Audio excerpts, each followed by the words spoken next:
ओम नमः शिवाय। हमने पिछली कथा में देखा कि इंद्रदेव ने शिव जी को पहचान न पाने के कारण उन पर अपने वज्र का प्रहार किया। शिव जी ने तब वज्र की शक्ति को स्थिर रखने के लिए अपने कंठ में श्याम चिन्ह प्रकट कर दिया, जिससे वज्र जलकर भस्म हो गया और शिव जी का तेज इतना भभक उठा कि चारों ओर दाह फैल गया और सब देवता जलने लगे। उस समय सभी देवताओं की विनती पर शिव जी ने अपना क्रोध शांत किया और उस तेज को दूर फेंक अंतर्धान हो गए। जब शिव जी ने अपने नेत्र के तेज को दूर फेंक दिया, तब वह सुरसागर में गिर पड़ा तथा एक बालक के रूप में प्रकट होकर अत्यंत भयानक रुदन करने लगा। उसके शब्द से पृथ्वी कांपने लगी। वह शब्द चारों ओर फैल गया। सब लोग आश्चर्य करने लगे। तब सब देवता एवं मुनि आश्चर्यचकित होकर ब्रह्मा जी के पास आकर बोले, हे ब्राह्मण, यह कैसा शब्द है और कहां से आ रहा है? आप इसको दूर कर देवताओं को आनंद प्रदान कीजिए। उन्होंने उनसे कहा, हे देवताओं, मैं स्वयं भी इस शब्द को सुनकर आश्चर्यचकित हूं। तुम सब लोग अब अपने अपने घर को जाओ। जहां से यह शब्द आता है, मैं वहां जाकर पता लगाता हूं। इस प्रकार समझाकर उन्होंने उन सब को विदा कर दिया तथा स्वयं उस शब्द को ढूंढते हुए समुद्र तट पर आ गए। वहां उन्होंने यह देखा कि एक अत्यंत सुंदर बालक पड़ा हुआ है। उसे देखकर उन्होंने निश्चय किया कि वह शब्द अवश्य ही इस बालक का है। उन्हें आते हुए देखकर सागर अपने उस पुत्र सहित उनके पास आया तथा प्रणाम करने के पश्चात उसने उस लड़के को ब्रह्मा जी की गोद में डाल दिया और स्वयं खड़ा रहा। उन्होंने उससे पूछा, हे सागर, यह किसका पुत्र है? सागर ने उत्तर दिया, हे ब्राह्मण, यह बालक मुझ में उत्पन्न होने से मेरा ही पुत्र है। अब आप इसका नामकरण संस्कार करें। उन दोनों में परस्पर यह वार्ता हो ही रही थी कि उस लड़के ने ब्रह्मा जी की दाढ़ी पकड़कर इस प्रकार खींची कि उनकी आंखों से आंसू निकल पड़े। तब उन्होंने समुद्र से कहा, हे समुद्र, तेरा यह पुत्र अत्यंत बलशाली है और यह तेरे यश को समस्त संसार में फैलाएगा। इसने मेरी दाढ़ी को इतनी जोर से पकड़ा है कि मेरी आंखों से आंसू बहने लगे हैं, इसलिए इसका नाम जलंधर होगा। अब यह जहां से उत्पन्न हुआ है वहीं चला जाए। यह कहकर उन्होंने शुक्राचार्य को बुलाया तथा एक बड़े उत्सव का आयोजन किया। फिर उसका राज्याभिषेक किया गया और ब्राह्मणों को बहुत दान दिया गया। जालंधरी नगरी उसकी राजधानी बनी। उस समय समुद्र ने बड़ी धूमधाम से उत्सव की सभी विधियां पूर्ण की। इसके पश्चात ब्रह्मा जी ने जलंधर से कहा, हे जलंधर, तुम्हारे कुल के गुरु शुक्राचार्य होंगे। इतना कहकर ब्रह्मा जी वहां से अंतर्धान हो गए। तब जलंधर ने जालंधरी नगरी को बसाकर वहीं निवास करना आरंभ किया। समुद्र उसे देखकर बहुत प्रसन्न था। अस्तु, उसने दैत्यों के राजा कालनेमी को बुलाकर अपने पुत्र की शक्ति का वर्णन किया। कालनेमी यह सुनकर कुल सहित अत्यंत प्रसन्न हुआ तथा उसने अपनी पुत्री का विवाह जलंधर के साथ करने की इच्छा की। तदुपरांत शुक्राचार्य की सम्मति से दोनों का विवाह बड़ी धूमधाम से संपन्न हुआ। जलंधर वैसे तो स्वयं ही बहुत बलवान था। उस पर शुक्राचार्य की सहायता मिलने से उसने सब लोगों को जीतकर अपने अधीन कर लिया। उसने अपनी प्रजा का भली भांति पालन किया। जो दैत्य पाताल लोक में भाग गए थे, वे सब भी जलंधर की आज्ञा पाकर निर्भय होकर उसके समीप आ पहुंचे। जलंधर ऐसा राजा हुआ कि उसके राज्य में कभी कोई पाप नहीं होता था। तीनों लोकों में कभी किसी ने उसकी आज्ञा का उल्लंघन नहीं किया।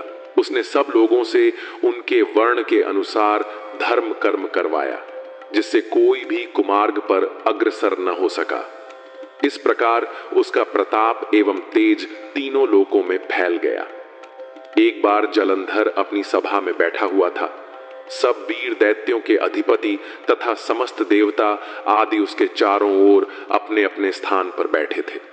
इतने में बिना शीश का राहु उस सभा में उपस्थित हुआ।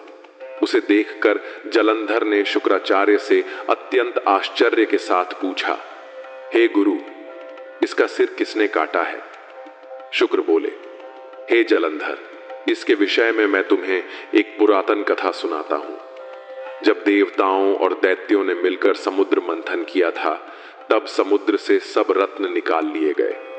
विष्णु जी ने कौशल से उत्तम उत्तम रत्न देवताओं को दिए तथा वारुणी मध्य दैत्यों को दी और अमृत देवताओं को पिला दिया।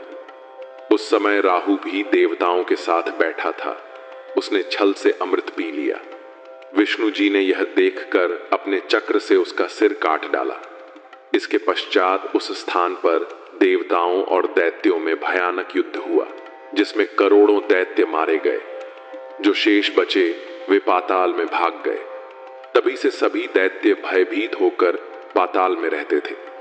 परंतु अब जब से आपका अवतार हुआ है और आप राजा बने हैं, तब से दैत्यों को पाताल से प्रकट होने का अवसर प्राप्त हुआ है।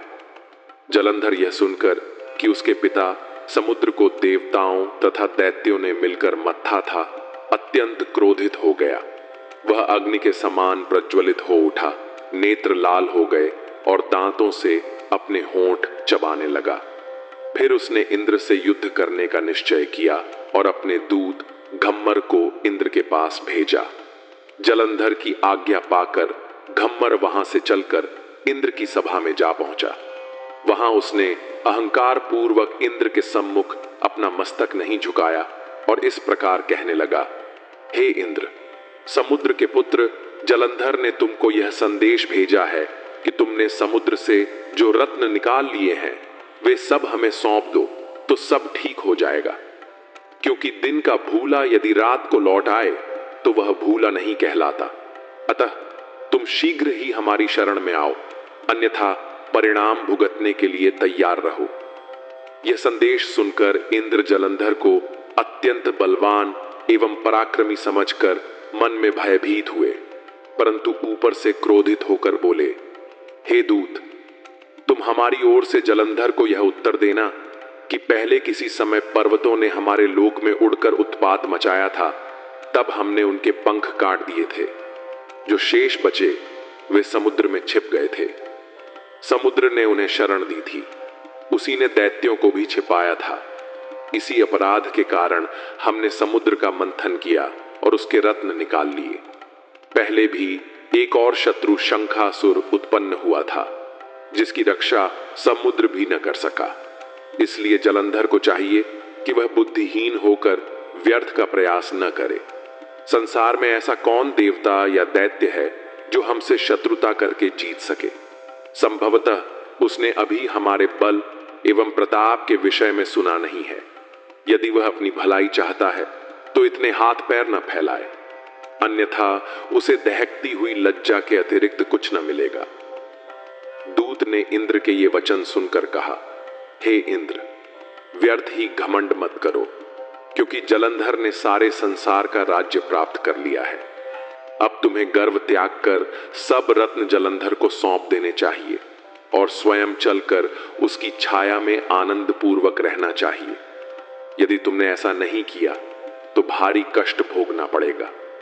दूत के ऐसे वचन सुनकर इंद्र ने क्रोधित होकर उत्तर दिया, हे दूत, हमने जो तुमसे पहले कहा है वही जाकर जलंधर से कह दो, फिर जो ईश्वर करेगा वही होगा। यह कहकर इंद्र ने दूत को विदा कर दिया और स्वयं क्रोध एवं भय की दशा में चिंता सागर में डूब गए। उधर दूत ने जलंधर के पास जाकर इंद्र के कहे हुए शब्द विस्तार पूर्वक सुना दी। उन्हें सुनकर जलंधर क्रोधाग्नि से जल उठा। आवेश में उसके होंठ फड़कने लगे।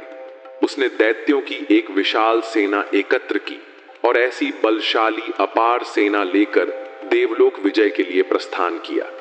उस समय पृथ्वी कांपने लगी। दैत्य गरजते हुए मार्ग में देवलोक जा पहुंचे और चारों ओर से उसे घेर लिया। जलंधर नंदन वन में जाकर ठहर गया। उस समय इंद्र जलंधर की विशाल सेना को देखकर अत्यंत क्रोधित हुए। तत्पश्चात वे अपने गुरु बृहस्पति की आज्ञा लेकर देवताओं की सेना संगठित करके नगर से बाहर निकल आए। तब दोनों सेनाओं में भयंकर युद्ध होने लगा। अनेक प्रकार के शस्त्र चलने लगे। देवता और दैत्य बड़े उत्साह के साथ एक दूसरे पर प्रहार करने लगे। रक्त की नदियां बहने लगी। दोनों ओर के बड़े बड़े वीर योद्धा युद्ध स्थल में कटकर मर गए। उनके शवों का ढेर लग गया। हाथी, घोड़े, रथ, पैदल सैनिक, देवता एवं दैत्य मरने लगे। देवताओं के हाथों जिन दैत्यों की मृत्यु हुई, उन्हें असुर गुरु शुक्राचार्य अपनी मृत संजीवनी विद्या से जीवित कर देते थे। अर्थात वे मंत्र से जल पड़कर मरे हुए दैत्यों के मस्तक पर छिड़कते थे, जिससे वे पुनः जीवित हो उठते थे। इसी प्रकार बृहस्पति भी द्रोणाचल से जीवन दान देने वाली औषधि लाकर देवताओं को पुनर्जीवित कर देते थे। इस प्रकार दोनों पक्षों में पुनः युद्ध होता रहता, इसीलिए कोई भी विजयी नहीं हो सका। जब जलंधर ने यह देखा कि देवता मरकर पुनः जीवित हो जाते हैं, तो वह अत्यंत क्रोधित हुआ। उसने शुक्राचार्य से बहुत विनती करके पूछा, हे गुरु, हमने अनेक देवताओं को मारा, परंतु वे सब जीवित हो उठे। हम तो अब तक यही जानते थे कि संजीवनी विद्या का ज्ञान केवल आप ही रखते हैं और अन्य कोई इसे नहीं जानता। ये सुनकर शुक्राचार्य ने कहा, हे जलंधर, एक ऐसी परम औषधि जो मृतकों को जीवित कर सकती है, द्रोणगिरी पर स्थित है। बृहस्पति उसे लाकर देवताओं को जीवित कर देते हैं। यदि तुम्हें विजय की इच्छा है तो तुम्हें द्रोणगिरी को जड़ से उखाड़कर समुद्र में डाल देना चाहिए। यह सुनकर जलंधर प्रसन्न हुआ और द्रोणगिरी को जड़ से उखाड़कर समुद्र में डाल दिया। फिर वह युद्ध क्षेत्र में वापस आकर घनघोर युद्ध करने लगा। उस समय उसने अपनी वीरता और हस्त कौशल से शत्रुओं को परास्त कर दिया। इस प्रकार युद्ध में जो दैत्य मारे जाते, उन्हें शुक्राचार्य तुरंत जीवित कर देते। परंतु बृहस्पति जब देवताओं को मरा हुआ देखकर पुनः द्रोणगिरी से औषधि लेने गए, तो उन्होंने पर्वत को ही न पाया। यह देखकर बृहस्पति अत्यंत चिंतित हो गए और समझ गए कि जलंधर ने उस पर्वत को नष्ट कर दिया है। तब वे देवताओं से बोले, हे देवताओं, अब तुम युद्ध करना बंद कर दो। जलंधर महापराक्रमी है। देखो, उसने द्रोणगिरी को मूल से खोद डाला है। अब तुम समय को देखते रहो और उसकी अधीनता स्वीकार कर लो। गुरु के ऐसे वचन सुनकर समस्त देवता युद्ध स्थल से भाग गए। जो जहां स्थान मिला वह वहीं जा छिपा। जब दैत्यों ने देवताओं को इस प्रकार भागते हुए देखा, तो प्रसन्नता में भरकर घोर सिंहनाद किया और विजय के बाजे बजने लगे। तत्पश्चात जलंधर देवताओं के नगर में चला गया। यह देखकर इंद्र और अन्य बड़े देवता सिमटकर एक कुंतल में जा छिपे, परंतु वहां भी उनका भय दूर न हुआ। इस प्रकार जलंधर ने देवताओं को अपने वश में किया और आनंद पूर्वक राज्य करने लगा। जिस स्थान पर कभी देवताओं की राजधानी थी, वहां अब दैत्यों की राजधानी बनाई। जलंधर ने चंद्र, अग्नि, यम, कुबेर, सूर्य, पवन आदि समस्त देवताओं के अलग अलग पदों पर दैत्यों की नियुक्ति की।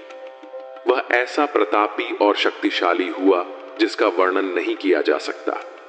इसके पश्चात जलंधर ने कशुंग आदि को राज्य कार्य सौंपकर सेना सहित देवताओं की खोज करने के लिए सुमेरु पर्वत की ओर प्रस्थान किया।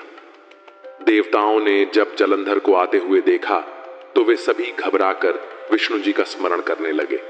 वे सब हाथ जोड़कर नतमस्तक हो स्तुति करते हुए जय विष्णु कहने लगे और बोले, हे विष्णु जी, आप प्रकट होकर दैत्यों का नाश करें।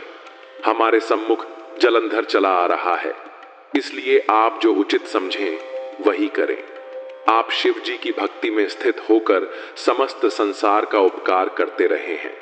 इस समय आप हमें अपने पीत वसन की झलक क्यों नहीं दिखाते? आप शीघ्र ही हमारे दुखों को दूर कीजिए, क्योंकि आप स्वयं कष्ट सहकर भक्तों को आनंदित करते हैं। इस प्रकार देवताओं ने विष्णु जी की बड़ी स्तुति की। विष्णु जी ने देवताओं की यह स्तुति सुनकर जब यह जाना कि देवताओं पर इस समय कुछ दुख पड़ा है, तो वे तुरंत उठकर गरुड़ पर चढ़ गए। उस समय लक्ष्मी ने विष्णु जी की इतनी शीघ्रता देखकर पूछा, हे नाथ, इस समय इतनी शीघ्रता से आप कहां जा रहे हैं? विष्णु जी ने उत्तर दिया, हे लक्ष्मी, तुम्हारे भाई जलंधर देवताओं पर आक्रमण करने जा रहे हैं, इसलिए हम उनकी रक्षा करने और दैत्यों से युद्ध करने के लिए जा रहे हैं। लक्ष्मी ने यह सुनकर जलंधर के प्रेम कारण कहा, हे प्रभु, आप मेरे भाई जलंधर को किस प्रकार मारेंगे? विष्णु जी ने कहा, जलंधर बहुत बलवान और पराक्रमी है, वह हमारे मारने से नहीं मरेगा।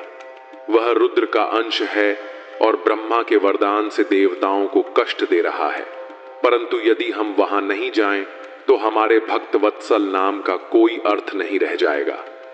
यह कहकर विष्णु जी वहां से चल पड़े। उन्होंने शंख, चक्र, गदा, अस्सी और बाण धारण किए और गरुड़ को तैयार कर शीघ्र ही जलंधर के पास पहुंचे। उस समय गरुड़ ने अपने पंखों को इस प्रकार हिलाया जैसे वायु मेघों को उड़ा देती है। इससे असंख्य दैत्य उड़ गए। जलंधर ने वायु द्वारा दैत्यों को दोहकी देखकर अत्यंत क्रोध किया और सिंह के समान गरजता हुआ विष्णु जी के पास पहुंचा। अस्तु, विष्णु जी और जलंधर के बीच युद्ध आरंभ हो गया। दोनों ओर से असंख्य बाण चले। विष्णु जी ने जलंधर के रथ के घोड़े, छत्र, ध्वजा और धनुष को काटकर शंख ध्वनि की ओर एक बाण जलंधर के हृदय में मारा। ये देखकर जलंधर ने अपनी गदा गरुड़ के सिर पर दे मारी। गरुड़ उस गदा की चोट न सह सका और धरती पर गिर पड़ा। तब विष्णु जी ने निर्भय होकर अपनी अस्सी से उस गदा को काट दिया। यह देखकर जलंधर ने क्रोधित होकर विष्णु जी के हृदय पर अपने पैर से प्रहार किया। अनेक प्रकार के दांव पेंच हुए, परंतु कोई भी नहीं हारा। तब विष्णु जी ने बादल के समान गरजते हुए कहा, हे जलंधर, हमने तेरे समान वीर तीनों लोकों में नहीं देखा। तेरे इस पराक्रम से हम अत्यंत प्रसन्न हैं, इसलिए हमसे इच्छानुसार वरदान मांग ले। राजनीति का यही मुख्य तात्पर्य है कि किसी भी युक्ति से अपना मनोरथ पूर्ण किया जाए। अस्तु, जलंधर यह सुनकर विष्णु जी से बोला, हे विष्णु, मैं आपसे यही वरदान मांगता हूं कि आप मेरी बहन लक्ष्मी सहित मेरे घर में आकर रहें।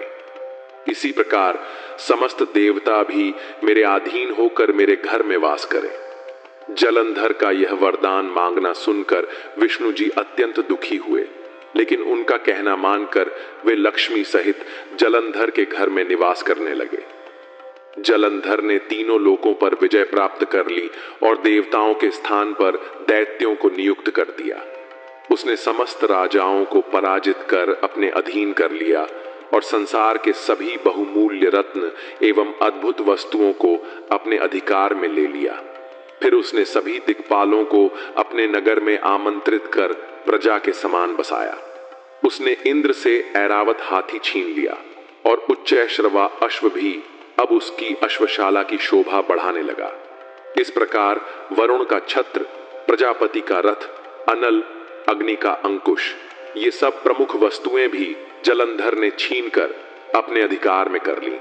परंतु इसके बाद उसने दया और धर्मपूर्वक समस्त प्रजा का पालन पुत्रवत किया, जिससे वह दैत्यों में अद्वितीय समझा गया। उसके राज्य में किसी को कोई कष्ट नहीं था। देवताओं को छोड़ अन्य किसी को न भय था न पीड़ा। इसी बीच एक दिन सभी देवता एकत्र होकर शिव जी का स्मरण करने लगे और स्तुति करते हुए बोले, हे शिव शंकर, अब आपकी ही कृपा हमें बचा सकती है। विष्णु जी से हमें बहुत आशा थी, किंतु वे भी लक्ष्मी सहित जलंधर के घर में निवास कर रहे हैं। जब तक हमें आवश्यकता नहीं थी, हम आपको कष्ट नहीं देते थे, परंतु अब संकट विकट है। देवताओं की यह करुण पुकार सुनकर शिव जी ने आकाशवाणी से उत्तर दिया, हे देवताओं, चिंता मत करो, हम अवश्य ही तुम्हारी मनोकामना पूर्ण करेंगे। यह सुनकर देवता प्रसन्न हो गए। उसी समय नारद मुनि जलंधर के नगर पहुंचे और उन्होंने विष्णु जी को जलंधर के अधीन देखकर विस्मय प्रकट किया। जलंधर ने नारद की भव्य अगवानी की और उनके स्वागत में कोई कसर नहीं छोड़ी। फिर उसने नारद से उनके आगमन का उद्देश्य पूछा। नारद बोले, हे जलंधर, एक दिन मैं कैलाश गया था, जो सृष्टि का सबसे अद्भुत स्थान है। शिव जी के दर्शन और स्तुति के बाद मैं वहां की समृद्धि देखकर आश्चर्य में पड़ गया। इसीलिए अब मैं तुम्हारे राज्य की समृद्धि देखने आया हूं। जलंधर ने अपनी सारी वस्तुएं दिखाई और फिर पूछा, हे नारद, अब सत्य बताओ, कहां अधिक वैभव है, मेरे यहां या कैलाश में? नारद मुस्कुराते हुए बोले, हे जलंधर, तुम्हारे पास सब कुछ है, किंतु एक अमूल्य रत्न की कमी है। शिव जी के घर में एक ऐसी स्त्री है जिनकी सुंदरता पर ब्रह्मा तक मोहित हो गए थे। वही एक रत्न है जो तुम्हारे पास नहीं है। यह सुनकर जलंधर की बुद्धि भ्रष्ट हो गई। वह काम के वश में हो गया और उसने राहु को शिव जी के पास संदेश लेकर भेजा। राहु शिवलोक के द्वारों को पार करता हुआ 7वें द्वार तक पहुंचा, जहां नंदी द्वारपाल बने थे। उन्होंने राहु को रोककर शिव जी की अनुमति ली और फिर उसे भीतर ले गए। शिव जी ने भंग का संकेत करते हुए राहु से पूछा, क्या चाहिए तुम्हें? राहु बोला, हे शिव जी, जलंधर ने कहा है कि आप तो योगी हैं, भोग विलास से दूर रहते हैं। आपके पास जो स्त्री है वह संसार की सबसे सुंदर स्त्री है और उसका स्थान किसी भोगी राजा के पास होना चाहिए। अतः आप कृपया उस स्त्री को हमें सौंप दें। यह सुनकर शिव जी अत्यंत क्रोधित हो गए। उन्होंने अपनी भौहों से एक भयानक पुरुष उत्पन्न किया। वज्र के समान शरीर, अग्नि सी आंखें, खड़े हुए बाल और सिंह जैसा गर्जन। वह नृसिंह के समान प्रतीत होता था। उसने तुरंत राहु को पकड़ लिया और खाने को उद्धत हो गया। राहु भयभीत होकर शिव जी से बोला, हे प्रभु, मैं ब्राह्मण हूं, कृपया मेरी रक्षा कीजिए। शिव जी ने राहु को छुड़वा दिया। वह गण शिव जी से बोला, हे प्रभु, मैं अत्यंत भूखा हूं, कृपया भोजन बताइए। शिव जी बोले, यदि तू इतना भूखा है तो अपने अंगों को खा ले। गण ने आज्ञा का पालन करते हुए सिर छोड़कर अपने सभी अंग खा लिए। यह देख शिव जी अत्यंत प्रसन्न हुए और बोले, अब से तुम कीर्तिमुख कहलाओगे और मेरे द्वारपाल रहोगे। जो तुम्हारी पूजा बिना करेगा उसे मैं स्वप्न में भी दर्शन नहीं दूंगा। राहु कीर्तिमुख के हाथ से छूटकर कैलाश पर्वत के एक गड्ढे में गिरा और घायल हो गया। फिर वह किसी तरह जलंधर के पास पहुंचा और संपूर्ण घटना विस्तार से सुनाई। राहु के वचन सुनकर जलंधर क्रोधित हो उठा और उसने समस्त दैत्यों को आज्ञा दी, अब देर मत करो, चलो शिव जी के कैलाश पर्वत पर आक्रमण करो। जलंधर की आज्ञा पाकर उसके समस्त सरदार और सेनाध्यक्ष चतुरंगी सेना सहित युद्ध के लिए प्रस्थान कर गए। स्वयं जलंधर भी क्रोध में जलता भुनता घर से निकला। उस समय उसकी पत्नी ने उसे हाथ जोड़कर बहुत समझाया और कहा, हे स्वामी, शिव जी से युद्ध करके आज तक कोई नहीं जीता है। देवताओं के सबसे बड़े सहायक विष्णु जी स्वयं आपके घर में हैं। फिर भी मैं प्रार्थना करती हूं कि आप वहां ना जाएं। परंतु जब मृत्यु समीप आती है तो बुद्धि भ्रष्ट हो जाती है। जलंधर ने उसकी एक भी बात नहीं मानी और उसी क्रोध में बढ़ता चला गया। वह इतना मोहग्रस्त हो चुका था कि राहु द्वारा शिव जी से स्त्री की मांग कराना भी उसे उचित लगने लगा था। जब वह नगर से बाहर निकला तभी संकेत मिलने लगे। राहु सामने आया, फिर उसका मुकुट सिर से गिर पड़ा। ये मृत्यु के संकेत थे। उधर जब जलंधर सेना सहित कैलाश की ओर बढ़ा तब विष्णु जी ने देवताओं को बुलाकर कहा, अब वह समय आ गया है जब हमारे कष्ट दूर होंगे। तुम सब छिपकर शिव जी के पास जाओ और उन्हें के आक्रमण का समाचार दो। देवता गुप्त रूप से कैलाश पहुंचे और शिव जी की स्तुति कर सारा हाल सुनाया। उन्होंने प्रार्थना की कि शिव जी जलंधर का वध करें। शिव जी ने मुस्कुराकर कहा, हे देवताओं, अब तुम धैर्य धारण करो, कोई कष्ट नहीं होगा। फिर उन्होंने विष्णु जी से पूछा, तुमने जलंधर को क्यों नहीं मारा? और वैकुंठ छोड़कर उसके घर में क्यों वास किया? विष्णु जी ने उत्तर दिया, हे प्रभु, जलंधर अत्यंत बलशाली है। उस पर किसी शस्त्र का प्रभाव नहीं होता, क्योंकि वह आपका अंश है। मैंने बहुत प्रयास किया, किंतु वह नहीं मरा। उसकी मृत्यु केवल आपके हाथों संभव है। यह सुनकर शिव जी बोले, वह मेरा अंश है, इसलिए मैं उस पर त्रिशूल भी नहीं चला सकता। त्रिशूल के अतिरिक्त हमारे अन्य अस्त्रों का उस पर कोई प्रभाव नहीं पड़ेगा। इसलिए एक उपाय है, तुम सब अपना तेज मुझे दो, जिससे मैं एक ऐसा शस्त्र बनाऊं जो जलंधर को भस्म कर सके। यह सुनकर ब्रह्मा, विष्णु, इंद्र और अन्य देवताओं ने अपना अपना तेज शिव जी को अर्पण किया। उस तेज से अत्यंत प्रज्वलित एक शस्त्र बना, जिसे सुदर्शन चक्र कहा गया।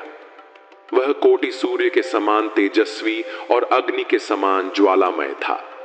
जो तेज शेष रह गया, उससे शिवजी ने एक अन्य शस्त्र वज्र का निर्माण किया। उसी समय जलंधर कैलाश के निकट आ पहुंचा और एक कंदरा में अपनी सेना सहित डेरा डाल दिया। शिवजी के गणों ने पहले ही यह सूचना शिवजी को दे दी थी। तब शिवजी ने नंदी, गणपति और वीरभद्र को आदेश दिया, तुम सब अन्य गणों सहित युद्ध के लिए निकलो। गण जय शिव, जय मृत्युंजय कहते हुए युद्ध के लिए प्रसन्नता से गाते गाते निकले। वहां पहुंचकर दोनों ओर से भयंकर संग्राम आरंभ हुआ। धरती कांपने लगी। हर प्रकार के अस्त्र शस्त्रों का प्रयोग हुआ। परंतु जब गणों ने दैत्यों का संहार किया तो शुक्राचार्य उन्हें संजीवनी विद्या से पुनः जीवित कर देते। यह कई बार हुआ।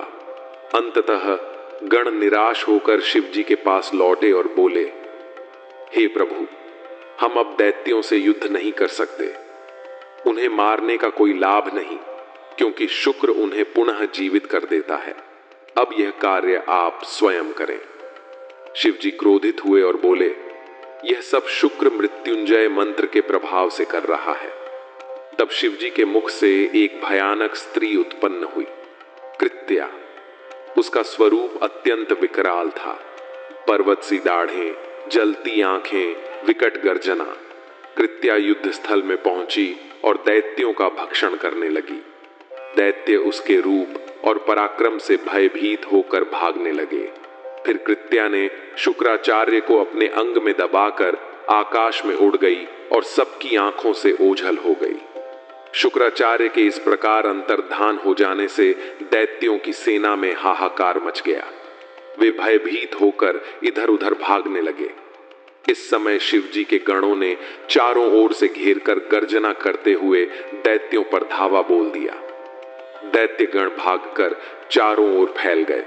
कुछ मारे गए, कुछ मूर्छित होकर गिरे और कुछ भय के मारे रणभूमि छोड़कर भाग निकले। कुछ दैत्य तो शिवजी के गणों द्वारा खा लिए गए।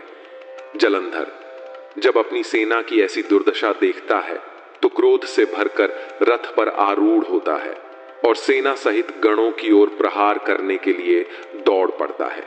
उसकी सेना फिर से संगठित होकर युद्ध के लिए तैयार होती है। बाजे बजने लगते हैं, नगाड़े गूंजते हैं और घमासान युद्ध पुनः प्रारंभ होता है।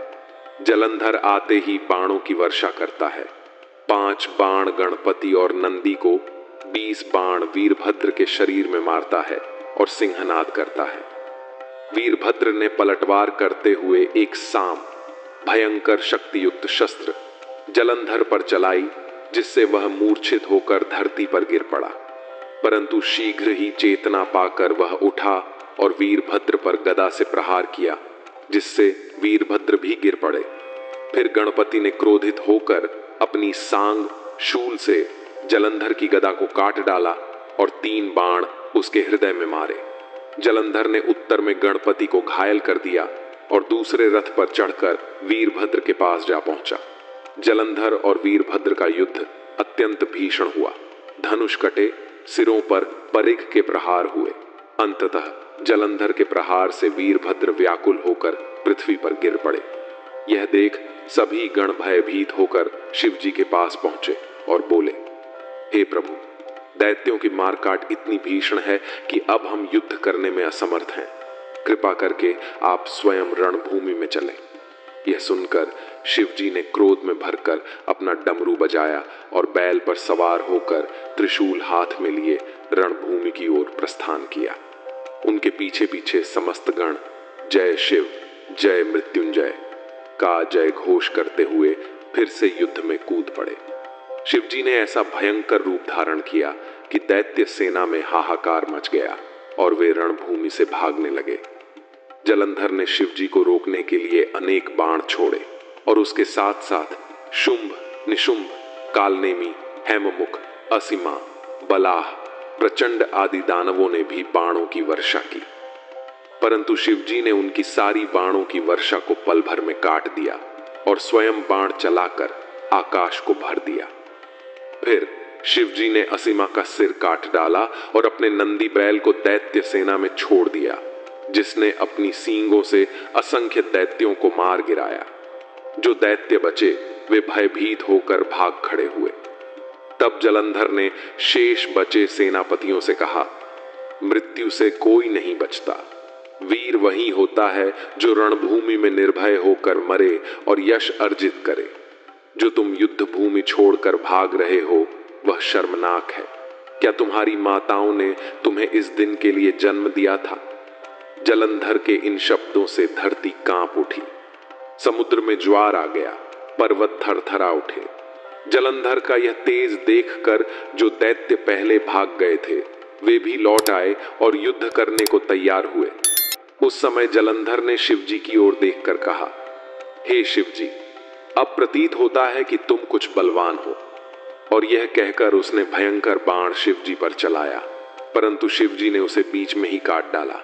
जब शिवजी ने क्रुद्ध होकर एक ही बाण से जलंधर का रथ, सारथी, घोड़े और धनुष सब कुछ नष्ट कर दिया, तब जलंधर ने आक्रोश में भरकर शिवजी को घूंसा दिखाया और छिपकर एक बाण से प्रहार किया।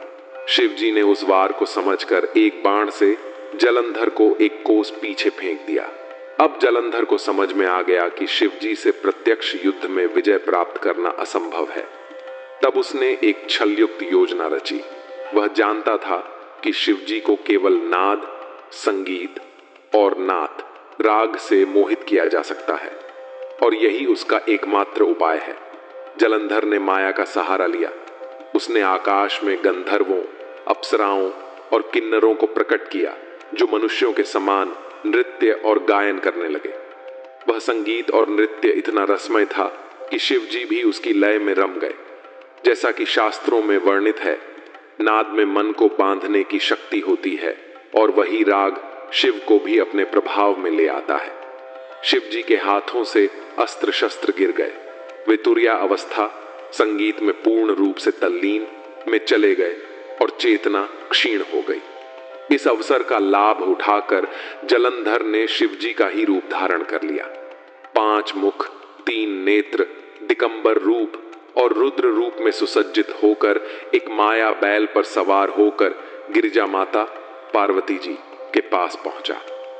गिरिजा ने पहले तो लोकरीति के अनुसार उसे अपने स्वामी शिवजी ही समझा, परंतु जब उन्होंने सखियों के साथ बैठकर उस रूप को भली भांति देखा तो उन्हें भान हो गया कि यह शिवजी नहीं है, यह किसी छल से बना मायावी स्वरूप है। जैसे ही उन्हें यह ज्ञान हुआ, उन्होंने तुरंत वहां से अंतर्धान होकर अपनी अंतरात्मा की शुद्धता से माया को भेद दिया। जलंधर का यह छल प्रयास असफल हो गया। वह लज्जित और क्रुद्ध होकर पुनः युद्ध भूमि की ओर लौट आया। उस समय गिरिजा ने विष्णु जी का ध्यान किया, जिससे विष्णु तुरंत प्रकट हुए। गिरिजा ने उनसे जलंधर का संपूर्ण वृत्तांत कहा तथा पतिव्रत धर्म की बहुत प्रशंसा की। वे बोली, हे विष्णु जी, जलंधर की स्त्री बड़ी पतिव्रता है। उसी के धर्म से जलंधर आज तक जीवित बचा हुआ है, क्योंकि पतिव्रता स्त्री विधवा नहीं हो सकती। अतः अब आपको यह उचित है कि आप जलंधरपुरी में जाकर उसकी स्त्री के पतिव्रत धर्म को नष्ट करें। वृंदा, जो जलंधर की स्त्री है, उसके साथ आप छल कीजिए। यह सुनकर विष्णु जी तुरंत जलंधरपुरी को गए। उधर जलंधर ने युद्ध स्थल में लौटकर जब अपनी माया को दूर किया तो शिवजी ने चैतन्य होकर पुनः युद्ध का स्मरण किया। यह सब भी शिवजी की माया थी, क्योंकि संसार में जो शिवजी के भक्त हैं उन पर माया का कोई प्रभाव नहीं होता। तब शिवजी पर उसका क्या प्रभाव हो सकता था? निदान शिवजी अत्यंत क्रोधित होकर जलंधर के ऊपर दौड़े। उस समय जलंधर ने भी बाण वर्षा करके अपने बाणों से शिवजी को छिपा दिया। शिवजी ने भी अपने बाणों से उसके बाणों को काटकर उसे दुखी किया। जो दैत्य शिवजी के हाथों मारे गए वे सब मुक्त हो गए। उन दैत्यों का यह परम सौभाग्य था कि वे शिवजी को सम्मुख देखते हुए अपने प्राण त्याग सके। गिरिजा की आज्ञा पाकर विष्णु जी जलंधरपुरी में पहुंचे और यह सोचने लगे कि मैं किस प्रकार जलंधर की पत्नी वृंदा का पतिव्रत धर्म नष्ट करूं। जब उन्होंने शिव जी का ध्यान किया तो उस ध्यान के कारण ही विष्णु जी को एक उपाय सूझ गया। तब वे तपस्वी का रूप धारण कर एक शिष्य को साथ लेकर वृंदा के उपवन में जा पहुंचे। वृंदा ने उसी रात स्वप्न में देखा था कि उसका पति जलंधर युद्ध में मारा गया है। उसने यह भी देखा कि उसका पति तेल लगाए हुए भैंसे पर सवार, नंगा तथा सिर के अशुभ बाल बनवाए हुए, काले पुष्पों की माला पहने, राक्षसों से घिरा हुआ यमपुरी को चला जा रहा है। जब वह यह स्वप्न देखकर उठी तो उसने सूर्य को उदय होते समय राहुग्रस्त तथा प्रकाशहीन देखा। ऐसे अपशकुन को देखकर वह एकाएक रोने पीटने तथा घबराहट से इधर उधर फिरने लगी। वह अपनी 2 सखियों को साथ लेकर जलंधर के उद्यान को गई, परंतु उसे वहां फल फूल देखकर संतोष न हुआ। तब उसे 2 भयंकर स्वरूप वाले राक्षस दिखाई दिए, जिनसे डरकर वह भागी। आगे जाकर उसने शिष्यों सहित एक तपस्वी को देखा जो मौन साधे हुए बैठा था। वृंदा उसी समय दौड़कर उस तपस्वी के पास गई तथा अपने हाथ उसकी गर्दन में डालकर लिपट गई और बोली, हे तपस्वी, आप मेरी रक्षा करो। उस समय तपस्वी ने अपने दोनों नेत्र खोलकर बड़ा क्रोध किया तथा हुंकार दी, जिससे वे दोनों राक्षस वहां से भाग गए। यह देखकर जलंधर की स्त्री अत्यंत प्रसन्न हुई तथा प्रणाम करके उनके तपोवन की प्रशंसा करने लगी। फिर वह तपस्वी से इस प्रकार बोली, हे प्रभु, आप मेरे पति जो शिव से युद्ध करने के लिए गए हैं उनका वृत्तांत कहिए। यह सुनकर तपस्वी रूपधारी विष्णु जी ने हंसकर ऊपर की ओर देखा, जिससे तुरंत ही 2 बंदर वहां उपस्थित हुए तथा उन्हें प्रणाम करके बैठ गए। फिर वे दोनों बंदर गुप्त हो गए। तदुपरांत एक क्षण भी नहीं बीता कि दोनों बंदर पुनः पहले की भांति आकर बैठ गए। इस बार उनके हाथ में जलंधर का शीश एवं धड़ था। उन्होंने उसे योगी के सम्मुख रख दिया तथा स्वयं दुखी होकर बैठ गए। उस समय वृंदा ने पति का सिर देखकर व्याकुल हो पृथ्वी पर गिर पड़ी। तब तपस्वी ने जल छिड़ककर वृंदा को सचेत किया। वृंदा पुनः रो रो कर अपने पति का सिर अपने सिर से लगाकर व्यथित होने लगी और बोली, हे नाथ, मैंने तो आपसे शिव जी के साथ युद्ध करने से पहले ही मना किया था, परंतु आपने मेरी बात नहीं मानी। इसी प्रकार वह अनेक बातें कह कह कर रोती रही। फिर तपस्वी से बोली, हे महाराज, आप मुझ पर कृपा करके मेरे पति को जीवित कर दीजिए। मैं आपके प्रभाव को देख चुकी हूं, इसलिए मुझे विश्वास है कि आप इस योग्य हैं कि मेरे पति को जीवित कर सकते हैं। यह सुनकर विष्णु जी ने कहा, हे वृंदा, जो मनुष्य शिव जी की क्रोधाग्नि से मृत्यु को प्राप्त हुआ है उसे हम जीवित नहीं कर सकते, परंतु तुम्हारे दुख को देखकर हम इसको जीवित करेंगे। यह कहकर उन्होंने सिर को धड़ से जोड़ दिया तथा स्वयं अंतर्धान होकर उस शरीर में प्रवेश कर गए और जलंधर के समान उठकर बैठ गए। तदुपरांत उन्होंने वृंदा को गले लगाया, परंतु वह यह सब कुछ न समझ सकी और उसने बड़ी प्रसन्नता पूर्वक उनके साथ सहवास करके अपना धर्म नष्ट कर दिया। जब वह उत्तम रीति से विहार कर चुकी तब विष्णु जी ने अपना असली रूप प्रकट कर दिया। उसे देखकर वृंदा ने उन्हें पहचान लिया। तब वह अपने कृत्य पर बहुत दुखी हुई। उसे विष्णु जी के इस छल पर बहुत क्रोध आया। वह बोली, हे विष्णु, तुमने वेद के विरुद्ध मेरे धर्म को नष्ट किया है। तुम मुनीश्वर के समान स्वरूप धारण किए हुए बड़े अधर्मी हो। यह कहकर वृंदा ने विष्णु जी को यह शाप दिया, जो राक्षस तुमने मुझे दिखाए थे वे दोनों बड़े शक्तिशाली होकर तुम्हारी स्त्री को भगा ले जाएंगे। उस समय तुम दुखी होकर वन वन में फिरोगे और तुम्हें हर प्रकार के कष्ट प्राप्त होंगे, तथा जो बंदर तुमने मुझको दिखाए वही तुम्हारे सहायक होंगे। यह कहकर वृंदा बहुत रोई तथा चिता बनाकर अपने पति के साथ सती होने की इच्छा करने लगी। यद्यपि विष्णु जी ने उसे बहुत समझाया, परंतु उसने पतिव्रत धर्म दृढ़ करके कुछ नहीं माना। तदुपरांत वह शिव गिरिजा का ध्यान धरकर सती हो गई और उसका तेज सबके देखते देखते गिरिजा के शरीर में प्रवेश कर गया। विष्णु जी यह दशा देखकर बारंबार पछताते हुए उसकी सुंदरता के स्मरण में दुखी हुए तथा उसकी चिता की भस्म को अपने शरीर में मल लिया। देवता तथा सिद्ध उनके निकट जा पहुंचे और विष्णु जी को बड़े बड़े इतिहास तथा दृष्टांत सुनाकर समझाने लगे कि आप तो स्वयं हर समय धर्म का पालन करने वाले रहे हैं। अब आप यहां से चलिए तथा अपने वैकुंठ लोक में पधारिए। जो पाप आपसे दुर्भाग्यवश हुआ है वह सब शिव जी की कृपा से नष्ट हो जाएगा। आप किसी प्रकार का दुख मत कीजिए तथा यहां से अपने स्थान को चलिए। उन लोगों के इस प्रकार समझाने पर भी विष्णु जी ने किसी को कोई उत्तर नहीं दिया तथा उसी प्रकार शोक में बैठे रहे। शिव जी की माया बड़ी विचित्र है और सब उसी के अधीन रहते हैं। उधर युद्ध क्षेत्र में शिव जी को चेत हुआ। तब देवता उन्हें देखकर बहुत आनंदित हुए। उस समय शिव जी की वीरता एवं पराक्रम को देखकर जलंधर ने यह विचार किया कि अब मुझे क्या करना चाहिए जिससे मैं शिवरानी को प्राप्त करने में सफल हो सकूं। विचार कर उसने अपनी माया से एक कृत्रिम गिरिजा बनाई तथा उसे अपने रथ में बैठाकर शिव जी के सम्मुख ले आया। शुंभ निशुंभ दोनों भाई उसे मारते जाते थे तथा वह गिरिजा रोती हुई मेरी रक्षा करो आदि कहती थी। उस समय जलंधर ने उच्च स्वर से कहा, हे सदाशिव, तुम अपनी स्त्री को देखो। यदि तुम्हें अपनी स्त्री बहुत प्रिय है तो समझ लो कि अब उसको मैं पकड़ लाया हूं तथा उसकी ऐसी दुर्दशा कर रहा हूं। क्या तुम्हें यह दिखाई नहीं देता? तुम्हें सहस्र धिक्कार है जो तुम अपने को अब भी बड़ा समझते हो। शिवजी जलंधर के यह वचन सुनकर तथा माया की गिरिजा को देखकर अत्यंत दुखी हुए और मौन साधकर बुद्धि को भूल बैठे। तब शिवजी ने भी लीला करके अपने को ऐसा शोकाकुल प्रदर्शित किया कि जलंधर ने अपने धनुष को कानों तक खींचकर 3 बाण चलाए।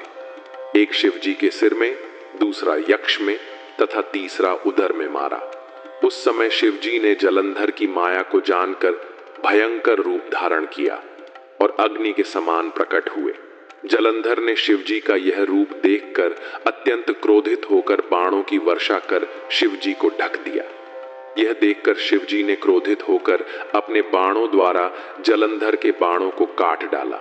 इसी समय जलंधर ने एक परिक बैल को मारा, जिसके कारण बैल धर्म को भूलकर युद्ध क्षेत्र से भाग गया। यद्यपि शिवजी ने उसे बहुत रोका, पर वह युद्ध स्थल में न ठहर सका।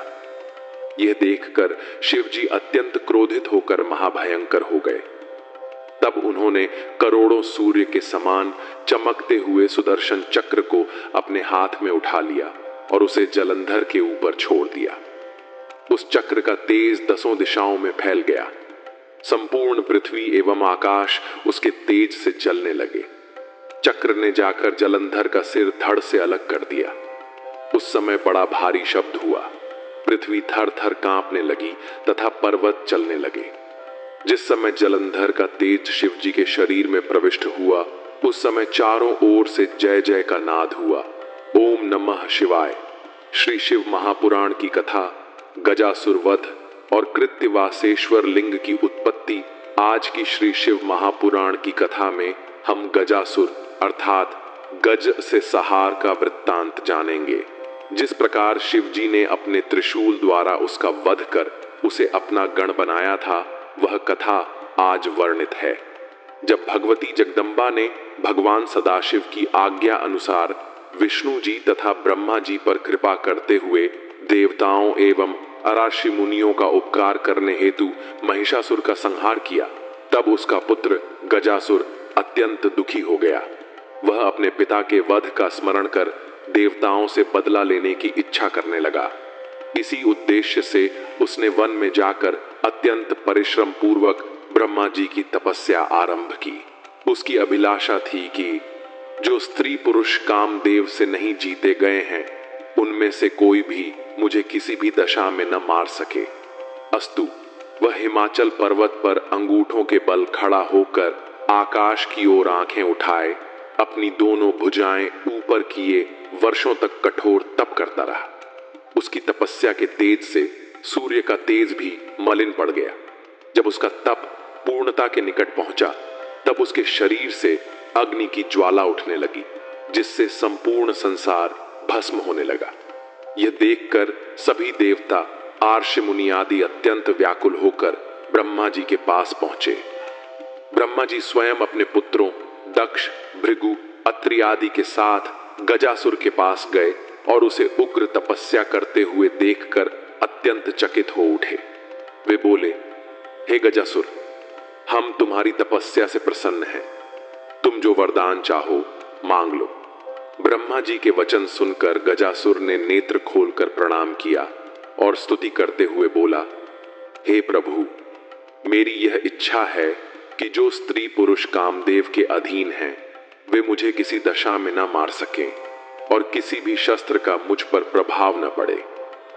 गजासुर की यह इच्छा सुनकर ब्रह्मा जी ने एवं स्तु कहकर उसे वरदान दिया और अपने स्थान को लौट गए। इसके बाद गजासुर भी घर लौटा। उसने विशाल सेनाएं एकत्र की और तीनों लोकों को अपने पराक्रम से जीत लिया। धर्मपूर्वक राज्य करता रहा, परंतु कालांतर में उसे राज्य का अहंकार हो गया। जब उसे यह विश्वास हो गया कि उसे कोई भी नहीं हरा सकता, तब वह अधर्म के मार्ग पर उतर आया। उसने ब्राह्मणों को कष्ट देने शुरू किए, तपस्वियों को सताने लगा और अंततः शिव जी की राजधानी आनंदवन काशी जा पहुंचा। काशी के निवासी भयभीत होकर शिव जी के पास पहुंचे और हाथ जोड़कर प्रार्थना करने लगे, हे प्रभु, गजासुर ने तीनों लोगों को जीत लिया है।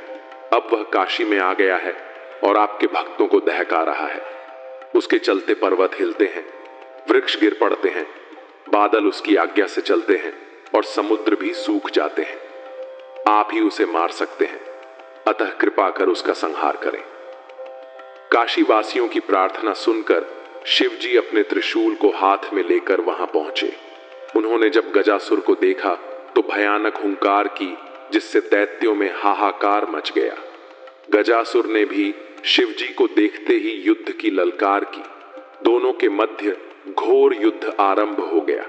शिव जी ने गजासुर के शस्त्रों को काट डाला और उसकी सेना को विचलित कर दिया। तब गजासुर तलवार लेकर शिव जी की ओर दौड़ा और बोला, हे शिव, आज मैं तुम्हें जीवित नहीं छोड़ूंगा। उसने शिवगणों को भी घायल कर दिया। यह देखकर शिवजी ने मन में निश्चय किया कि अब विलंब उचित नहीं। उन्होंने अपना त्रिशूल गजासुर पर छोड़ दिया। त्रिशूल के स्पर्श से गजासुर पवित्र हो गया और उसका दैत्य भाव नष्ट हो गया। वह प्रसन्न हो शिवजी की स्तुति करने लगा, धन्य हूं जो आपके द्वारा मेरी मृत्यु हुई। संसार में जन्म लेने वाला हर कोई मरता है, परंतु ऐसी मृत्यु जैसी मुझे प्राप्त हुई वेदों में भी दुर्लभ मानी जाती है। कृपा कर मुझे परम पद प्रदान करें। शिवजी ने प्रसन्न होकर कहा, हे गजासुर, तेरी भक्ति से मैं अत्यंत प्रसन्न हूं, वर मांग ले। गजासुर बोला, हे प्रभु, यदि आप मुझ पर प्रसन्न हैं तो कृपा कर मेरे शरीर के चर्म को धारण करें। आपके त्रिशूल से मेरा स्पर्श प्रतिदिन होता रहे। आप कृत्तिवासा नाम से प्रसिद्ध हों और जो मनुष्य आपके इस नाम का स्मरण करें वे अपने मनोरथ पूर्ण करें। शिव जी ने एवंस्तु कहकर उसे वरदान दिया और कहा, तेरा शरीर लिंग रूप में प्रतिष्ठित होगा और कृत्तिवासेश्वर लिंग कहलाएगा। काशी के समस्त लिंगों में यह लिंग सर्वश्रेष्ठ होगा। जो इस लिंग का दर्शन करेंगे उनके समस्त पाप नष्ट होंगे। गजासुर को परम पद प्रदान करने के उपरांत देवता वहां पहुंचे और कृत्तिवासेश्वर लिंग की पूजा कर आनंद मग्न हो गए। शिव जी का यह चरित्र आवागमन का नाश करने वाला है। जो भी भक्त इसे श्रद्धा पूर्वक पढ़ता या सुनाता है उसके समस्त पापों का नाश होता है। ओम नमः शिवाय। श्री शिव महापुराण काशी नगरी की महिमा। श्री शिव महापुराण में काशी नगरी की महिमा का विशेष वर्णन किया गया है। काशी को तीनों लोकों में सबसे श्रेष्ठ, सबसे पवित्र और प्रज्ञान क्षेत्र के रूप में जाना जाता है। प्राचीन काल में एक दिन श्री शिव जी, श्री गिरिजा जी, पार्वती देवी और अपने गणों के साथ काशीपुरी पहुंचे। उस समय ब्रह्मा, विष्णु, इंद्र और अन्य देवता, आर्ष मुनि तथा सिद्ध जन भी अपने परिवार और गणों सहित शिव जी की सेवा के लिए काशी पहुंच गए। जब सब लोग वहां पहुंचे तब शिव जी की जो सभा विराजमान हुई उसकी सुंदरता का वर्णन नहीं किया जा सकता। सर्वप्रथम सभी ने मणिकर्णिका घाट में स्नान किया। फिर सभी ने भगवान विश्वनाथ का पूजन किया और उनकी स्तुति एवं प्रशंसा की। शिव जी के गणों ने भी विभिन्न विधियों से भगवान शिव और भगवान विश्वनाथ की पूजा की। जब शिव जी ने भगवान विश्वनाथ की पूजा की तब भगवान काशिप विश्वनाथ अत्यंत प्रसन्न होकर अपनी दोनों भुजाएं फैलाकर गिरिजापति से भेंट करते हुए बोले, हे कैलाशपति चंद्रभाल, हम दोनों एक ही स्वरूप हैं। आप में और मुझ में कोई अंतर नहीं है। मैं यहाँ मूर्ति रूप में प्रतिष्ठित हूँ और आप सगुण रूप में गिरिजा के साथ कैलाश पर्वत पर निवास करते हैं। आपने देवताओं के साथ काशी पधार कर मुझे कृपित किया है। शिव जी ने भगवान विश्वनाथ की प्रशंसा करते हुए कहा, हे काशी, वास्तव में मुझ में और आप में कोई अंतर नहीं है। मुझे कैलाश पर्वत लौटने की आज्ञा दीजिए, क्योंकि मैं यहाँ केवल आपके दर्शन के लिए आया हूँ। भगवान विश्वनाथ हंसते हुए बोले, हे कैलाशपति, मेरी इच्छा है कि आप देवताओं और मुनियों के साथ काशी नगरी को अपनी राजधानी बनाकर यहाँ कुछ समय निवास करें। इस स्थान को उसी प्रकार प्रिय माने जैसे आप कैलाश पर्वत को प्रिय मानते हैं। इस काशीपुरी में जो मनुष्य रहेगा उसे आप मोक्ष प्रदान करें। भगवान विश्वनाथ के इस वचन को सुनकर शिव जी ने कहा, हे देवताओं के स्वामी, यद्यपि कैलाश पर्वत मुझे प्रिय है, फिर भी मैं काशी को उससे भी अधिक प्रिय मानते हुए यहाँ निवास करूंगा। इसके बाद भगवान विश्वनाथ अंतर्धान हो गए और कैलाशपति शिव जी भगवान विश्वनाथ के स्थान पर अपने सिद्ध पीठ के रूप में प्रतिष्ठित हो गए। गिरिजा जी भी वहां निवास करने लगी। काशी की महिमा और काशी में मुक्ति काशी की महिमा ऐसी है कि जो व्यक्ति यहाँ मरता है उसे भगवान शिव तारक मंत्र देकर मुक्ति प्रदान करते हैं। यहाँ संयम और भक्ति किए बिना भी लोग मुक्ति प्राप्त कर लेते हैं। काशी को तीनों लोकों में सबसे श्रेष्ठ, पवित्र और प्रज्ञान क्षेत्र के रूप में जाना जाता है। जब शिव जी ने काशी को अपनी राजधानी बनाई तो भगवती गिरिजा भी अन्नपूर्णेश्वरी देवी के रूप में काशी में निवास करने लगी। उनकी कृपा से काशी में कोई भी व्यक्ति भूखा नहीं रहता और वे अपनी प्रजा के सभी मनोरथ पूर्ण करती हैं। भैरव और काशी में पाप का नाश शिव जी ने अपने अंश से एक मूर्ति उत्पन्न की थी जिनका नाम भैरव था। भैरव ने ब्रह्मा जी के 5वें मस्तक को त्रिशूल से काट डाला था, क्योंकि उस मस्तक से शिव जी की निंदा की गई थी। मस्तक काटने के कारण भैरव को ब्रह्महत्या का पाप लगा। इस पाप को नष्ट करने के लिए वह संसार में भ्रमण करते रहे। जब वे काशी पहुंचे तो उनका पाप तुरंत नष्ट हो गया। जहां ब्रह्मा का मस्तक गिरा था वहां शिव जी ने नृत्य किया और वह स्थान कपाल मोचन तीर्थ के नाम से प्रसिद्ध हुआ।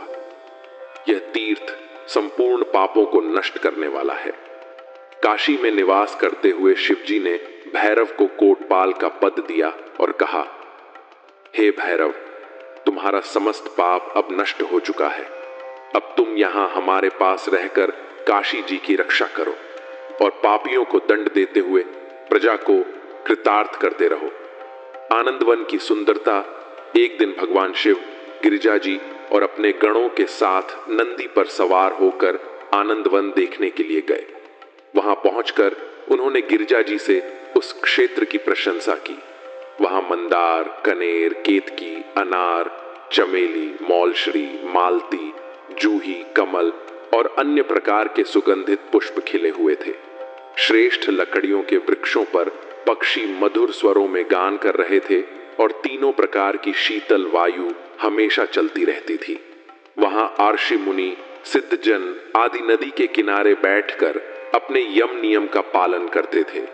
यह स्थान तप, संयम और मुक्ति का प्रतीक था। शिवजी का हरिकेश के प्रति कृपा। यह घटना भगवान शिव और उनके भक्त हरिकेश के बीच की है।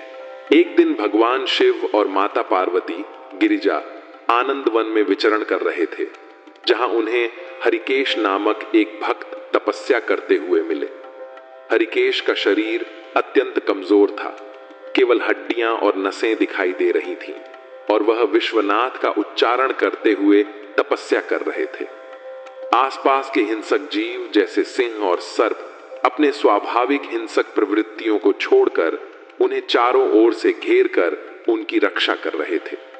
यह दृश्य देखकर माता पार्वती अत्यधिक दयालु हो उठी और भगवान शिव से प्रार्थना की कि वे हरिकेश को आशीर्वाद दें। माता पार्वती ने कहा, हे प्रभु, यह आपका परम भक्त है और इसके जीवन का आधार आपके ऊपर विश्वास है। कृपया इसके मस्तक पर अपनाकर कमल रखें ताकि यह चैतन्य हो सके। भगवान शिव ने मां पार्वती की प्रार्थना को स्वीकार किया और बैल से उतरकर हरिकेश के शरीर को स्पर्श किया। इस स्पर्श से हरिकेश की सारी पीड़ा समाप्त हो गई और उसकी आंखों में नया प्रकाश जाग उठा। उसने देखा कि भगवान सदाशिव का दिव्य रूप उसके सामने खड़ा है, जिनके शरीर पर भस्म लगी हुई थी। पंचमुख त्रिनेत्र और बाम भाग में गिरिजा माता पार्वती विराजमान थीं। भगवान शिव के दर्शन से हरिकेश अत्यंत प्रसन्न हुआ और उसने शिवजी को प्रणाम करके अपनी स्तुति की। हे प्रभु, आपने मेरे शरीर का स्पर्श किया, जिससे मैं पूर्ण रूप से स्वस्थ हो चुका हूं और मेरे सारे कष्ट दूर हो गए हैं। इसके बाद भगवान शिव ने हरिकेश को आशीर्वाद दिया और कहा, हे हरिकेश, तुम हमारे परम भक्त हो। तुम्हें हम सब प्रकार का आनंद प्रदान करेंगे। काशीपुरी को हम अत्यंत प्रिय मानते हैं और इसे अपनी राजधानी बनाए हुए हैं। अब हम चाहते हैं कि तुम काशी की रक्षा का भार संभालो। तुम शत्रुओं को दंड दो और हमारे भक्तों की रक्षा करो। हम तुम्हें दंड पाणी, दंड देने वाला नाम से प्रसिद्ध करेंगे और तुम्हारे साथ संभ्रम और ऊधम नामक 2 गण होंगे जो तुम्हारी आज्ञा का पालन करेंगे। वे पापियों को दंड देंगे और हमारे भक्तों को सशक्त बनाएंगे। भगवान शिव ने कहा, तुम काशी में हमारे भक्तों के अतिरिक्त किसी को भी रहने न देना। जो लोग तुम्हारी सेवा करेंगे और हमारी पूजा करेंगे, वे मुक्ति प्राप्त करेंगे। शिवजी ने यह वचन देकर माता पार्वती के साथ अपने स्थान को प्रस्थान किया और उसी दिन से हरिकेश दंडपाणी के नाम से काशी में निवास करने लगे। वे दुष्टों के लिए अत्यंत भयानक थे, जबकि शिव भक्तों के लिए उनकी उपस्थिति सुख और सुरक्षा का प्रतीक बन गई। दंडपाणी की सेवा और काशी के नियम। इस घटना के बाद जो भी मनुष्य काशी में निवास करता था, उसे दंडपाणी की सेवा अवश्य करनी पड़ती थी। ऐसा न करने वाले को बड़े कष्टों का सामना करना पड़ता था। कुछ उदाहरण दिए गए हैं, जैसे वीरभद्र और अगस्त्य मुनि, जो दंडपाणी की सेवा न करने के कारण काशी में स्थायी रूप से नहीं रह सके। शिवजी की यह उपदेश थी कि काशी में रहने वाले हर व्यक्ति को दंड पाणी की पूजा करनी चाहिए ताकि वह शिव जी की भक्ति में वृद्धि करे और मुक्ति की प्राप्ति हो सके। दुर्ग दैत्य का उत्पात इसके बाद काशी में एक अत्यंत बलशाली दैत्य दुर्ग ने उत्पात मचाया। उसने यह वरदान प्राप्त किया था कि वह किसी भी पुरुष के हाथ से नहीं मरेगा। इस वरदान के कारण उसने तीनों लोकों को अपने वश में कर लिया और संपूर्ण धर्म और कर्मों को नष्ट कर दिया। इस अत्याचार से त्रस्त होकर ब्रह्मा, विष्णु और अन्य देवता शिव जी की शरण में गए और उनसे अपनी सहायता की प्रार्थना की। देवताओं ने भगवान शिव से कहा कि इस दैत्य के अत्याचारों को रोकने के लिए उनका मार्गदर्शन और समर्थन आवश्यक है। उस समाचार को सुनकर शिव जी ने भगवती गिरिजा को यह आज्ञा दी, तुम उस दैत्य का वध कर डालो। भगवती गिरिजा ने शिव जी की आज्ञा सुनकर विंध्यवासिनी का स्वरूप धारण कर उस दुर्ग नामक दैत्य को मार डाला। तभी से वह दुर्गा के नाम से प्रसिद्ध हुई। उस दैत्य के मारे जाने से देवताओं को अत्यंत आनंद प्राप्त हुआ। इस प्रकार शिव जी ने बहुत दिनों तक काशी में राज्य किया। पहले पद्मकल्प में स्वयंभू मनवंतर के मनु के वंश में देवदास नामक एक राजा उत्पन्न हुआ। वह राजा अपने नाम के अनुरूप ही क्षात्र धर्म में अत्यंत दृढ़, परम ज्ञानी और शिव जी का भक्त था।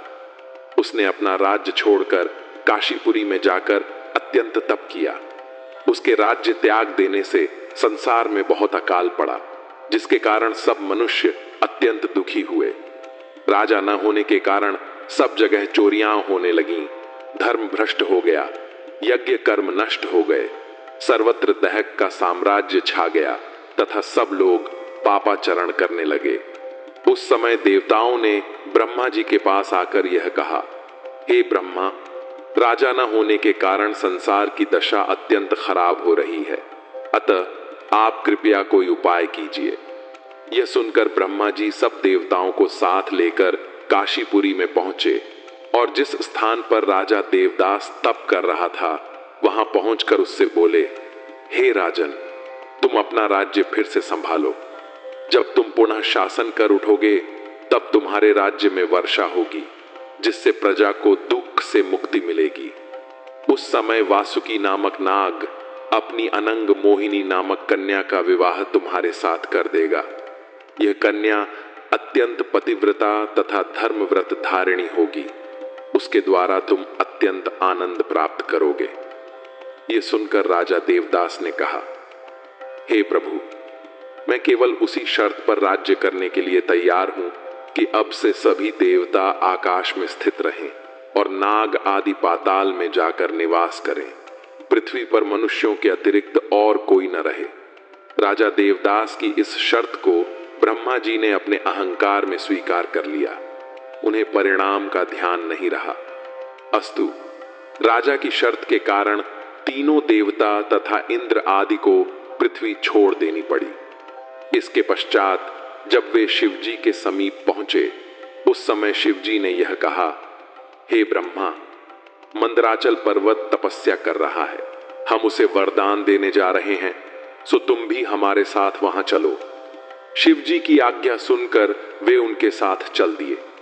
जब वे लोग वहां पहुंचे और शिव जी ने अपने भक्त से वरदान मांगने के लिए कहा, उस समय मंदराचल पर्वत ने शिव जी से यह प्रार्थना की, हे प्रभु, मैं काशी के समान होना चाहता हूं। आप कृपा करके मेरे ऊपर निवास करें। मेरी यह अभिलाषा है कि आप गिरिजा जी तथा अन्य गणों सहित कुशद्वीप को पवित्र करें। मंदराचल की यह प्रार्थना सुनकर शिव जी को अत्यंत आश्चर्य हुआ।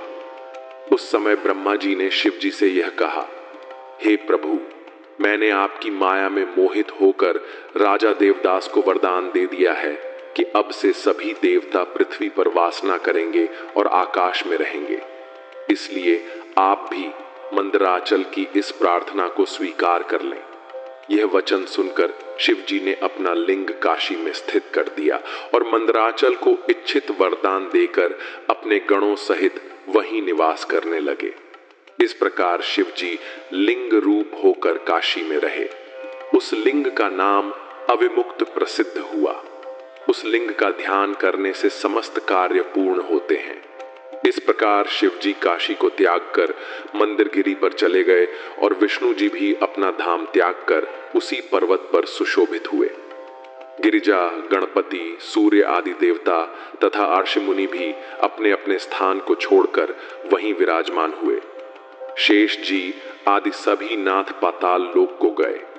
उस समय जो देवता नाग आदि पृथ्वी को छोड़कर आकाश अथवा पाताल को गए थे, उन्हें अपने मन में दहक तो बहुत हुआ, परंतु ब्रह्मा जी के वरदान के कारण सभी विवश थे। जब सब लोग पृथ्वी से हट गए, तब राजा देवदास काशी को अपनी राजधानी बनाकर राज्य करने लगा। इसके बाद शिवजी और देवताओं ने काशी को पुनः प्राप्त करने के बहुत से उपाय किए। ओम नमः शिवाय। शिवजी के इस पवित्र चरित्र को सुनने अथवा कहने से धन, संतान तथा सुख की प्राप्ति होती है एवं संपूर्ण प्रकार के रोग नष्ट हो जाते हैं। ओम नमः शिवाय। मित्रों, आज के लिए श्री शिव महापुराण को यहीं विराम देते हैं। आगे के वृतांत का हम श्रवण करेंगे चौथे भाग में। आशा है आपको श्री शिव महापुराण का यह तीसरा भाग अवश्य पसंद आया होगा। वीडियो को लाइक करना ना भूलें और अगर आपने अभी तक चैनल को सब्सक्राइब नहीं किया है तो चैनल को सब्सक्राइब करके घंटी का बटन जरूर दबा दें ताकि श्री शिव महापुराण के चौथे और अंतिम भाग की सूचना आपको सही समय पर मिल सके। अगर इस वीडियो में मुझसे कोई भी त्रुटि या गलती रह गई हो तो मैं क्षमा प्रार्थी हूं। मिलते हैं जल्दी ही श्री शिव महापुराण के चौथे और अंतिम भाग में। तब तक के लिए अपना ध्यान रखें, स्वस्थ रहें, प्रसन्न रहें। ओम नमः शिवाय। हर हर महादेव।